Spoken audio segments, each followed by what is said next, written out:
Welcome to my YouTube channel math by Sachin Kaushik. Dear students, आज की इस वीडियो में हम डिस्कस करेंगे एक्सरसाइज 2.4 के नेक्स्ट क्वेश्चंस को। इससे पहले मैं इस एक्सरसाइज के फर्स्ट 3 क्वेश्चन के सोल्यूशन करा चुका हूं। अगर आपने वो नहीं देखे तो चैनल की प्लेलिस्ट में जाकर या वीडियोज़ में आप उसको देख सकते हो। अगर आप चैनल पर नए हो तो चैनल को सब्सक्राइब जरूर कर दें। तो आज की वीडियो हम स्टार्ट करते हैं क्वेश्चन नंबर 4 से, जिसकी स्टेटमेंट है one of the two digit of a two-digit number is 3 times the other digit. If you interchange the digit of this two-digit number and add the resulting number to the original number, you get 88. What is the original number? Same type का question number 3 इस exercise का है, जो मैं पहले ही इससे पहले वाली वीडियो में करा चुका हूँ। उसके अंदर टू डिजिट नंबर का जो कंसेप्ट है वो मैंने बड़े अच्छे से समझाया है। पहले आप उस क्वेश्चन को जरूर देखें, उसके बाद क्वेश्चन नंबर 4 की ये वीडियो आपको ज़्यादा अच्छे से समझ में आएगी। तो क्वेश्चन नंबर 4 को जो प्रोसेस है इसका वो स्टार्ट करते हैं। स्टेटमेंट के अंदर टू डिजिट का एक नंबर गिवन है, और इसमें गिवन क्या है कि one of the two digit number of to digit number is 3 time the other digit. उनमें से एक नंबर जो दूसरे नंबर का 3 टाइम होगा। If you interchange the digit, अगर हम उन डिजिट को चेंज कर देते हैं तो to digit number and add the resulting number, जो ओरिजिनल नंबर होगा और जो इंटरचेंज करने के बाद नंबर आएगा, उनको जब हम ऐड करेंगे तो रिजल्ट में क्या मिलेगा, 88 मिलेगा। तो हमें वो ओरिजिनल नंबर फाइंड आउट करना है। अब टू डिजिट नंबर है तो यूनिट प्लेस पे नंबर होगा और क्या वंस प्लेस टेंस प्लेस पे नंबर होगा। तो सोल्यूशन स्टार्ट करते हैं इसका। Let the unit place digit of the two digit number be x. तो यूनिट प्लेस पे जो नंबर है उसको हम क्या मान लेते हैं, x. Therefore the tens place digit वो कितना होगा, 3x, क्योंकि एक x है तो स्टेटमेंट जो फर्स्ट लाइन में गिवन है तो सेकंड क्या हो जाएगा, उसका 3 टाइम हो जाएगा। तो x अगर 1 यूनिट प्लेस मान लिया तो 3x क्या होगा, उसका टेंस प्लेस हो जाएगा। तो ये हुआ हमारे पास इसका वंस प्लेस और टेंस प्लेस। अब टू डिजिट का नंबर है तो उसको राइट कैसे करेंगे, एग्जाम्पल से समझाते हैं इसको। एक कि जैसे 36 है, इसको हम एक्सपेंडेड फॉर्म में करते हैं तो 6 × 1 और 3 को क्या लिखेंगे, 3 × 10। मीन्स जो टेंस प्लेस पे नंबर है उसको हमें मल्टीप्लाई करना होगा 10 से, और वंस प्लेस पे जो नंबर है उसको हम मल्टीप्लाई करेंगे किससे, 1 से। अब जो यूनिट प्लेस पे नंबर गिवन है हमने जो लेट किया वो किया है x, तो उसको तो हम मल्टीप्लाई करेंगे 1 से। और जो टेंस प्लेस पे नंबर हमने लेट किया है 3x, उसको हम मल्टीप्लाई करेंगे किससे, 10 से, और इनको क्या कर देंगे, ऐड। तभी 30 + 6 36 बनेगा। तो ये कंसेप्ट हमें यूज करना है। तो जो इसका ओरिजिनल नंबर हमने लिखा है वो है 10 × 3x प्लस में x। तो 10 को 3 से करेंगे, 30x प्लस में x 31x। तो जो ओरिजिनल नंबर की वैल्यू आई है वो क्या है, 31x। अब कंडीशन जो गिवन थी स्टेटमेंट में, इंटरचेंज करना इन नंबर को। इंटरचेंज जैसे 36 था, इसके डिजिट को इंटरचेंज करेंगे तो क्या बनेगा, 63। मीन्स जो टेंस प्लेस पे वैल्यू है वो आएगी यूनिट प्लेस पे, और जो यूनिट प्लेस पे थी वो किस पे आ जाएगी, टेंस प्लेस पे। तो करते हैं ये इंटरचेंज। जब हमने किया इसको इंटरचेंज क्या किया, जो यूनिट प्लेस था वो तो बना दिया टेंस प्लेस, और जो टेंस प्लेस था वो बन जाएगा क्या, यूनिट प्लेस पे। तो जो यूनिट प्लेस पे था x, उसको कराएंगे मल्टीप्लाई 10 से, और जो टेंस प्लेस पे था अब वो यूनिट प्लेस बन गया, उसको कराएंगे 1 से। तो इसका जो आंसर होगा, न्यू नंबर क्या बनेगा, 13x आएगा। अब कंडीशन गिवन थी स्टेटमेंट में कि ओरिजिनल नंबर और न्यू नंबर उनको जब हम ऐड करेंगे तो कितना रिजल्ट मिलेगा, उसको 88 मिलेगा। तो वही करते हैं। According to question, new number plus में ओरिजिनल नंबर, उनको जब ऐड करेंगे 88, न्यू नंबर क्या आया 13x और ओरिजिनल आया 31x, तो इनको ऐड करेंगे 44x = 88, और x की वैल्यू क्या फाइंड आउट करेंगे, 88 को जब 44 से डिवाइड करेंगे कितना आएगा, 2। तो जो स्टार्टिंग में हमने यूनिट प्लेस पे नंबर को लेट किया था वो था 2, तो x की वैल्यू तो 2 आई यूनिट प्लेस की, और जो टेंस प्लेस था वो क्या लेट किया था 3x, तो 3 को 2 से करेंगे कितना आएगा, 6। तो इसका ओरिजिनल नंबर क्या बनेगा, 62 इसका क्या होगा, आंसर आएगा। तो ये क्वेश्चन यहाँ कंप्लीट है, इसका आंसर आएगा 62। तो क्वेश्चन नंबर 4 कंप्लीट। अब क्वेश्चन नंबर 5 करते हैं इसका। क्वेश्चन नंबर 5 की स्टेटमेंट है, Sobo's mother present age is 6 time Sobo's present age.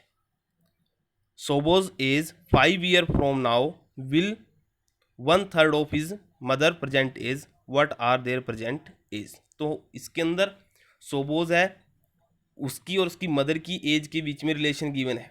तो स्टेटमेंट को समझते हैं क्या गिवन है इसमें और कैसे हमें इसको फाइंड आउट कर सकते हैं। तो फर्स्ट लाइन में है Sobo's mother present age is 6 time the Sobo's present age. जो लाइन फर्स्ट है उसको समझते हैं। जो Sobo's mother present age is 6 time Sobo's present age, अगर सोबोज की जो प्रेजेंट एज है उसकी मदर की जो प्रेजेंट एज होगी वो उसके कितना होगा, 6 टाइम होगी। जो सोबोज की प्रेजेंट एज है, अगर हमने इसको सोबोज की प्रेजेंट एज पे कंडीशन गिवन है, अगर इसकी पता लग गई तो उसकी मदर की प्रेजेंट एज क्या होगी, उसका 6 टाइम कर दो तो उसकी मदर की प्रेजेंट एज होगी। नेक्स्ट लाइन में गिवन है सोबोज एज 5 years फ्रॉम नाउ, अब से 5 साल बाद जो सोबोज की एज होगी वो क्या हो जाएगी, 1/3। 1/3 means 1/3। 1/3 of his mother percentage, जो उसकी मदर की प्रेजेंटेज होगी, प्रेजेंटेज ऑफ मदर जो होगी उसके 1/3 किसकी आ जाएगी, सोबोज एज आ जाएगी। तो ये क्वेश्चन के अंदर गिवन है। अब इसको फाइंड आउट कैसे करना है, क्वेश्चन के प्रोसेस को देखते हैं जो सोल्व करना है इसका। लेट कर लेते हैं सोबोज की एज। तो सोबोज की प्रेजेंट एज जो हमें फाइंड आउट करना है उसको लेट कर लेते हैं। फर्स्ट लाइन में है let Sobo's present age x year, कितना है वो x ईयर है। तो सोबोज मदर प्रेजेंट एज की होगी जो फर्स्ट लाइन में गिवन था 6 टाइम, 6 टाइम गिवन है। तो जो प्रेजेंट एज है x उसको हम मल्टीप्लाई कर देंगे 6 से, तो सोबोज मदर प्रेजेंट एज कितनी हो जाएगी, 6x। अब जो नेक्स्ट लाइन में गिवन था सोबोज एज 5 years फ्रॉम नाउ, अब से 5 साल, तो बाद की बात कर रहे हैं तो x है प्रेजेंट एज, इससे 5 साल बाद कितनी हो जाएगी, x + 5।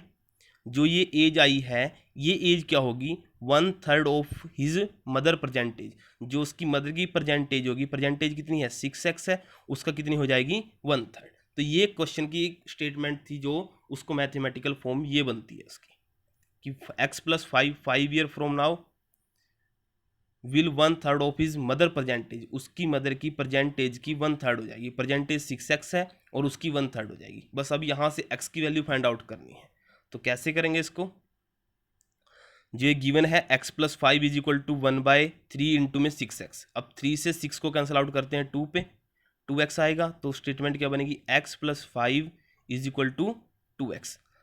अब जो x है यहाँ पर variables one side of the equations collect करने हैं, तो क्या करेंगे हम इसको राइट टू लेफ्ट कन्वर्ट कर देंगे। तो यहाँ से आएगा 5 = में 2x माइनस में x, तो कितना आएगा ये 5 = x। तो x की वैल्यू कितनी आई 5। जो हमने सोबोज की परसेंटेज लेट की थी स्टार्टिंग में उसकी वैल्यू कितनी आई है 5। अगर सोबोज की 5 है तो x की वैल्यू 5 है, तो उसकी मदर की परसेंटेज कितनी होगी 6 × 5 कितनी आ जाएगी 30। तो ये इसकी मदर की परसेंटेज होगी। तो क्वेश्चन के अंदर यही था, सिर्फ हमें उसकी मदर की परसेंटेज और उसके जो सोबोज है उसकी परसेंटेज को फाइंड आउट करना था, जो कि क्वेश्चन के अंदर हमने कर लिया है। तो आपके जो आंसर होगा वो क्या होगा, x की वैल्यू 5 और मदर की परसेंटेज कितनी आएगी 30 आएगी। तो ये इसका फाइनल आंसर होगा। क्वेश्चन नंबर 5 कंप्लीट है। अब क्वेश्चन नंबर 6 करते हैं इसका। क्वेश्चन नंबर 6 की स्टेटमेंट गिवन है, there is a narrow rectangular plot reserve for a school in Mohali village, the length and breadth of the plot are ratio 11:4 at the rate 100 rupees per meter. It will cost the village panchayat 75,000 to fence the plot. What are the dimension of the plot? तो ये statement given है question number 6 की। इसको समझते हैं क्या है। जो फर्स्ट लाइन में है जो शेप गिवन है प्लॉट की वो क्या है रेक्टेंगुलर।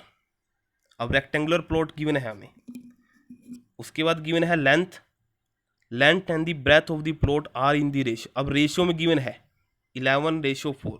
एक्सरसाइज 2.2 के अंदर भी रेशियो वाले क्वेश्चन थे जो मैंने इससे पहले वाली वीडियोस में करवा रखी है, उसका सोल्यूशन उसी के अकॉर्डिंग अभी जो रेशियो वाला पार्ट है उसको देखते हैं कैसे करेंगे हम। कि 11:4 है तो रेशियो में जब भी नंबर होगा तो वो एक कॉमन नंबर से मल्टीप्लाई जरूर होता है। तो रेशियो क्या गिवन है लेंथ की और ब्रेथ की। जो 11 है वो लेंथ के लिए है और जो 4 है वो ब्रेथ के लिए। तो सबसे पहले तो हम यही लेट कर लेते हैं let the length and the breadth of the rectangular plot be 11x and 4x। जो लेंथ होगी वो तो 11x मान ली और जो ब्रेथ होगी वो 4x मान ली।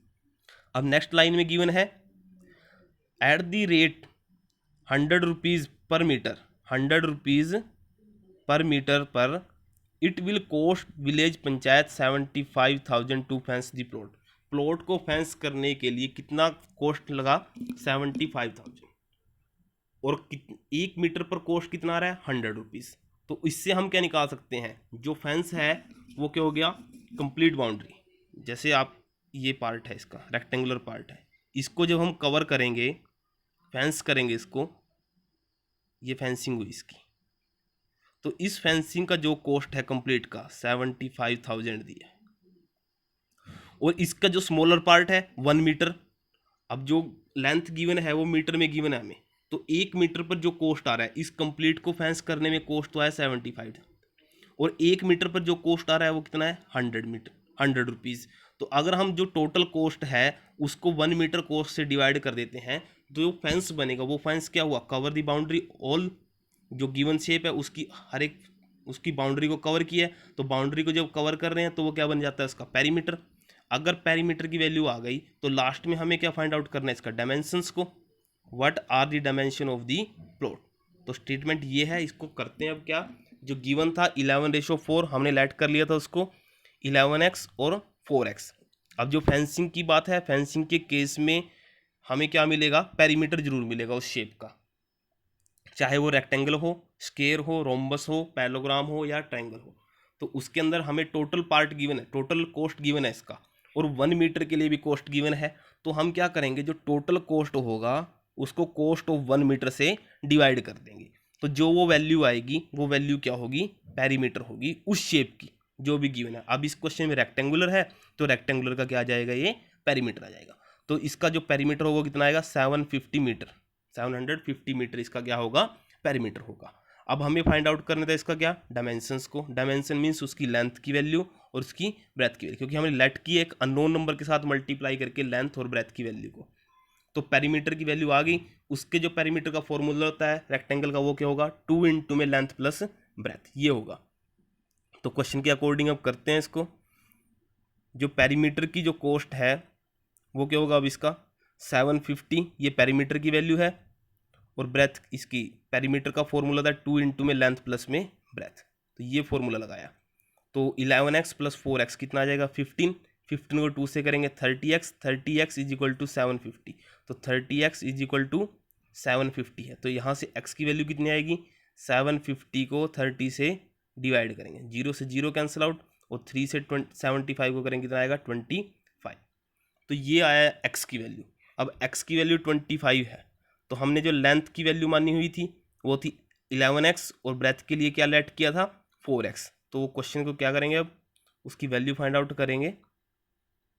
11 को मल्टीप्लाई करेंगे किससे? 25 से, तो आंसर आएगा 275। और 11 को जब करेंगे 4 को करेंगे 25 से, तो कितना आएगा? 100 मीटर। तो जो लेंथ की वैल्यू आई है वो आई है 275 मीटर, और जो ब्रेथ की वैल्यू आई है वो आई है 100 मीटर। तो ये इसके फाइनल आंसर है। क्वेश्चन के अंदर करना क्या था? रेक्टेंगुलर प्लॉट गिवन था, रेक्टेंगुलर प्लॉट के साथ लेंथ और ब्रेथ के अंदर उसकी रेशियो गिवन थी, और रेशियो गिवन थी तो उसके फेंसिंग के लिए हमें टोटल कॉस्ट गिवन था। टोटल कॉस्ट था 75,000, और जो कॉस्ट था, जो जितना भी एरिया हमने उसका फेंस करना था उसके अंदर जो यूनिट गिवन थी वो मीटर गिवन थी। तो उस मीटर में तो 1 मीटर का जो कॉस्ट आया फेंस करने में वो था 100 रुपीज़, और टोटल कॉस्ट बना 75,000। तो 1 मीटर के लिए जो टोटल कॉस्ट को अगर आप डिवाइड कर देंगे तो उससे पेरीमीटर की वैल्यू हो जाएगी। पेरीमीटर की वैल्यू आने के बाद उसका सिर्फ फॉर्मूला यूज करना था, और वहाँ से एक्स की वैल्यू फाइंड आउट करके जो हमने स्टार्टिंग में लेट किया उनके साथ मल्टीप्लाई करवा के उसकी लेंथ और ब्रेथ की वैल्यू हम क्या कर सकते हैं? फाइंड आउट कर सकते हैं। तो ये क्वेश्चन नंबर 6 का सोल्यूशन था। अब क्वेश्चन नंबर 7 करते हैं इसका। क्वेश्चन नंबर 7 में है जो स्टेटमेंट गिवन है इसकी, Hasan buys 2 kind of cloth material for school uniform. School uniform के लिए हसन ने 2 टाइप के मटेरियल को क्या किया है? बॉट किया है, बाई किया। Shirt material that cost him 50 rupees per metre. जो शर्ट मटेरियल उसने बाय किया है उसके 1 मीटर का कॉस्ट है 50 रुपीज़। जो ट्राउज़र मटेरियल है, ट्राउज़र मटेरियल के लिए कॉस्ट है 90 रुपीज़ पर मीटर। तो जो शर्ट मटेरियल है उसके 1 मीटर का कॉस्ट है 50 रुपीज़ और 90 रुपीज़ किसके लिए पर मीटर का? ट्राउज़र के मटेरियल के लिए। For every 2 metre of trouser material, अब ये लाइन इंपॉर्टेंट है इस क्वेश्चन के लिए। For every 2 metre of trouser, trouser के 2 मीटर जो मटेरियल होगा उसके लिए 3 मीटर ऑफ मटेरियल शर्ट के लिए वो क्या करना पड़ेगा? बाय करना पड़ेगा। अगर हम 2 मीटर ऑफ ट्राउज़र मटेरियल ले रहे हैं तो शर्ट के लिए कितना लेना पड़ेगा? उसके 3 मीटर लेना पड़ेगा। ये कंडीशन गिवन है इसमें, मीन्स उसका रेशियो गिवन हो गया इसमें कि material of the trouser ratio material of the shirt, उनका रेशियो गिवन हो गया ये। अब रेशियो गिवन हो गया तो एक कॉमन नंबर से उसको क्या करना पड़ेगा? मल्टीप्लाई करना पड़ेगा। अब नेक्स्ट लाइन को देखते हैं। He sells the material at 12% and 10% respectively. वो उसको क्या करता है? सेल करता है कितने पे? 12% और 10% respectively. He total sale is 36,000। तो टोटल कितना बना उसका? 36,000। टोटल रुपीज़ गिवन कर दिए इसमें 36,000। How much trouser material did he buy? तो उसने कितना मटेरियल, ट्राउज़र मटेरियल क्या किया? बाय किया। तो ये हमें फाइंड आउट करना है इसमें। क्वेश्चन जो लाइन मैंने समझाई है इसके अंदर इंपॉर्टेंट थी, उसकी रेशियो मैंने बताई दी है कि let the ratio between shirt material and trouser material. Trouser और रेशियो उसमें शर्ट मटेरियल में जो रेशियो थी वो कितनी है? 3x ratio 2x। अगर 2 मीटर ट्राउज़र है तो 3 मीटर कितना लेना पड़ेगा? शर्ट मटेरियल लेना पड़ेगा। जैसे ही अगर 4 मीटर हम ट्राउज़र के लिए लेते हैं तो 6 मीटर किसका हो जाएगा? शर्ट का। तो इसीलिए हमने कॉमन नंबर से इसको क्या कर लिया? मल्टीप्लाई कर लिया। अब नेक्स्ट लाइन में जो सबसे पहले गिवन था cost of 50 rupees per metre of shirt material, shirt material के लिए 50 रुपीज़ है 1 मीटर का। अब जो 3x मीटर है वो किसके लिए है? शर्ट के लिए है। और जो 2x है वो है ट्राउज़र के लिए। अब शर्ट के लिए 3x मीटर है और 50 रुपीज़ 1 मीटर के लिए है। तो 3x को किसको मल्टीप्लाई कर देंगे? 50 से। तो जो ट्राउज़र कॉस्ट आएगा शर्ट मटेरियल को कितना होगा? 150x। तो ये था। अब इसका सेलिंग प्राइस गिवन है। He sell the material at 12% and 10% respectively. Material को उसने 12% पे और 10% पे क्या किया? सेल किया। तो यहाँ से हम इसका क्या निकालेंगे? सेलिंग प्राइस निकाल लेंगे इसका। तो 12% हमें क्या किया? उसका गिवन है, प्रॉफिट गिवन है उसका ये। अब क्या करेंगे? इसका सेलिंग प्राइस निकालने के लिए फॉर्मूला होता है, selling price is equal to, आपने ये फॉर्मूला क्लास 7th की चैप्टर 8 की एक्सरसाइज 3.8.3 में भी किया है। वहीं से ये फॉर्मूला है। सेलिंग प्राइस किसके इक्वल होगा? कॉस्ट प्राइस मल्टीप्लाई 100 प्लस में प्रॉफिट और डिवाइड बाय में 100। प्रॉफिट है तो प्लस हो जाएगा, लॉस है तो माइनस हो जाएगा। तो ये फॉर्मूला यूज करना है इस क्वेश्चन के अंदर सेलिंग प्राइस निकालने के लिए इसका। तो क्वेश्चन को करते हैं। तो इसकी जो थर्ड लाइन में गिवन है सेलिंग प्राइस एट 12% गेन है, तो मीन्स उसका क्या है? 12% प्रॉफिट है उसको। तो जो फॉर्मूला मैंने बताया अभी वो फॉर्मूला इसके अंदर यूज करना है, 100 plus profit by divide by 100 multiply cost price. तो 100 तो है फिक्स है, प्रॉफिट कितना हुआ? 12% का शर्ट पे। तो 12 100 प्लस 12 डिवाइड बाय 100 और मल्टीप्लाई 150x। 100 को 12 से मल्टीप्लाई करेंगे, सॉरी ऐड करेंगे तो 112 डिवाइड बाय 100 मल्टीप्लाई 150। इसको जब सोल्व करेंगे 0 से 0 कैंसिल आउट, 150 की, और 15/10 है तो 5 की टेबल में 3 और 10 कितने पे जाएगा? 2 पे। तो यह आ जाएगा। अब 112 को जब हम डिवाइड करेंगे 2 से और उससे मल्टीप्लाई करेंगे 3 से तो इसका क्या बनेगा आंसर? 168। यह आएगा इसका। जो सेलिंग प्राइस होगा शर्ट का वो कितना आएगा? 168। सेम प्रोसेस से हम किसका करेंगे? ट्राउज़र का। फॉर्मूला यही लगाना है इसके अंदर भी। जो ट्राउज़र का मटेरियल होगा उसके लिए कॉस्ट गिवन थी 90 रुपीज़ और जो स्टार्टिंग में लेट किया है वो क्या है? 2x। तो 90 को 2 से करेंगे कितना आएगा? 180। तो सेम प्रोसेस जो इसमें 10% है, इसमें ये 12 नहीं है, यहाँ है 10%। 10% गेन है। सेलिंग प्राइस एट 10% गेन वो कितना होगा? 100 प्लस में प्रॉफिट, 100 प्लस में वो कितना? 10 है तो 110 बन जाएगा। ये बनेगा 110 डिवाइड बाय में 100 मल्टीप्लाई 18 180। तो 0 से 0 कैंसिल आउट इसकी, और जब 11 को 18 से मल्टीप्लाई करेंगे 1 आएगा, 198x ये आ गया। अब जो स्टेटमेंट में गिवन था, जो दोनों का सेलिंग प्राइस आया, ही सेल द मटेरियल इतने 12% and 10% respectively, he total sale is 36,000, जो उसकी सेल हुई है वो कितना है 36,000। तो टोटल कहा तो टोटल क्या, जो ट्राउजर के लिए सेल आया और जो शर्ट के लिए जो सेल आया उनको ऐड कर लो, इज इक्वल टू कितना है वो 36,000। वो कितना है यहाँ पे 36,000।